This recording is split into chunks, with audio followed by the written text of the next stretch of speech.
नमस्कार। कैसे हैं आप लोग? और जो चुपचाप बैठे हैं वो कैसे हैं? सभी का ठेका आपने ले रखा है। अरे मैं तो उनसे पूछ रहा हूँ जो चुपचाप बैठे हैं वो कैसे हैं, क्योंकि चुपचाप रहने वाला अपने जीवन में समस्या लाता है, चुपचाप रहने वाला लोगों के जीवन में समस्या लाता है, चुपचाप रहने वाला पूरी दुनिया के लिए समस्या होता है। एक आदमी ने कहा साबित करके बताओ, तो मैंने उसे एग्जाम्पल दिया कि तुम घर पर जाओ, तुम्हारी बीवी एकदम चुप है, तो समस्या कम होने वाली कि बढ़ने वाली? तो चुपचाप रहने वाला समस्या लेकर आया कि नहीं आया भाई? अभी पुलिस वाला जैसे रंधावा साहब आए थे, अभी वो आके कहे चोरी हो गई, किसने की? तो जिसने नहीं की वो बोलेगा मैंने नहीं की। समस्या किसके ऊपर आएगी? तो चुपचाप रहने वाले के जीवन में समस्या आएगी नहीं आएगी?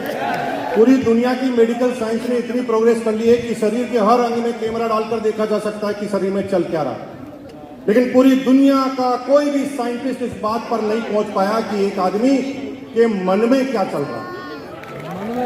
कुछ लोग यहाँ पर बैठे बैठे खेत पर जाकर आएंगे, कुछ दुकान पर जाकर आएंगे, कोई थाईलैंड घूम कर आएगा, कोई अपनी प्रेमिका के पास जाएगा, बैठे यहीं पर रहेंगे। लेकिन अगर आपके मन में कुछ चल रहा है और अगर आप बोलेंगे नहीं, तो सामने वाला कभी समझ नहीं पाएगा कि आप ये चाहते क्या है, आपके मन में चल क्या है। जब मैंने आपसे पूछा कि आप कैसे हैं, कुछ लोगों ने जवाब नहीं दिया, तो मुझे ऐसा लग रहा है कि इसकी बीवी ने इसको मारा होगा। मैं कुछ भी सोच सकता हूं। तुम या तो बोल दो तबीयत ठीक है कि खराब है, अगर तुम बोल दोगे तो प्रॉब्लम नहीं होगी। हम जिस टॉपिक पे हैं उसका नाम है क्या? गेम चेंज गाने की तरह करोगे तो नहीं होगा। गेम चेंज के लिए हेलीकॉप्टर शॉट मारना पड़ता है। हेलो, गेम चेंज करने के लिए तैयार है क्या? और दुनिया के हर गेम को चेंज करने के लिए जिस पॉइंट को लिखा जाता है यह है सेल। दुनिया का एक व्यक्ति का नाम बता दो जिसने अपने जीवन का गेम चेंज बिना सेल के कर दिया।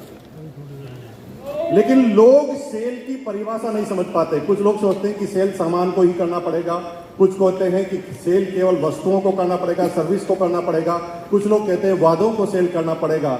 लेकिन सेल की डेफिनेशन में अगर हम इंटरनेट को खंगालें तो हजारों तरह की डेफिनेशन अलग अलग तरह के लोगों ने दी है।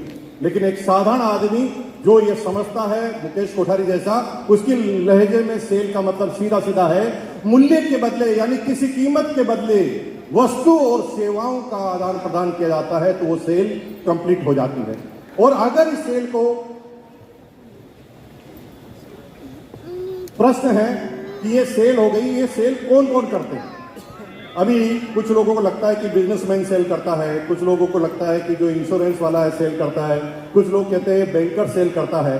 लेकिन आज मैं एक ऐसी बात आपको बताने जा रहा हूं जो आपको हो सकता है अचंभे में डाल दे। दुनिया में किसी भी व्यक्ति के जीवन में अपनी जेब में अगर 100 रुपए भी आते हैं तो उसका परिणाम सिर्फ सेल ही होता है। 95% लोगों को पता ही नहीं कि वो सेल कर रहे हैं। वो अपने आप को मान रहे हैं कि मैं सेल नहीं कर रहा हूं, लेकिन हो सेल ही रही। एक व्यक्ति का नाम बता दो जो बिना सेल के अपने जेब में 10 रुपए भी ला सके। फर्क सिर्फ इतना है, कुछ लोग अपने टारगेट के लिए सेल करते हैं, कुछ लोग लोगों के टारगेट के लिए सेल करते हैं। एक व्यक्ति से मैंने पूछा, एक रेलवे इंजीनियर मेरी सेमिनार में आया, उसने मेरे से कहा मैं तो रेलवे का एम्प्लॉय हूं, रेलवे का इंजीनियर हूं, मैं कहां सेल कर रहा हूं?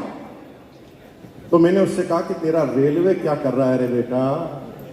रेलवे सेल ही कर रहा है, और रेलवे ने अपनी सेल के लिए ही तुझे रखा है, क्योंकि रेलवे की ट्रेन टाइम पे चले, इसलिए रेलवे ने तुझे इंजीनियर बनाया है। इसका मतलब रेलवे जो अगर सेल कर रहा है तो उसका एक एक दायरा, एक एक व्यक्ति सेल के लिए ही काम कर रहा है। एक आदमी ने कहा कि मैं बैंकर हूं, मैं क्या सेल कर रहा हूं? तेरा बैंक क्या कर रहा है? एक व्यक्ति कहता है मैं रिलायंस में जॉब कर रहा हूं, रिलायंस क्या कर रहा है? हेलो, फर्क सिर्फ इतना सा है, कुछ लोग खुद के लिए सेल कर रहे हैं और कुछ लोग लोगों के लिए सेल कर रहे हैं। और अमीर बनने का एकमात्र तरीका है, आज के बाद खुद की सेल चालू कर दो। जब तक आप लोगों की सेल चालू करते रहेंगे तब तक आपको सैलरी मिलेगी। ये भी सेल से निकला। हेलो, क्या मिलेगी? सैलरी नहीं, सेल। वहां पर भी सेल ही निकलता है। आगे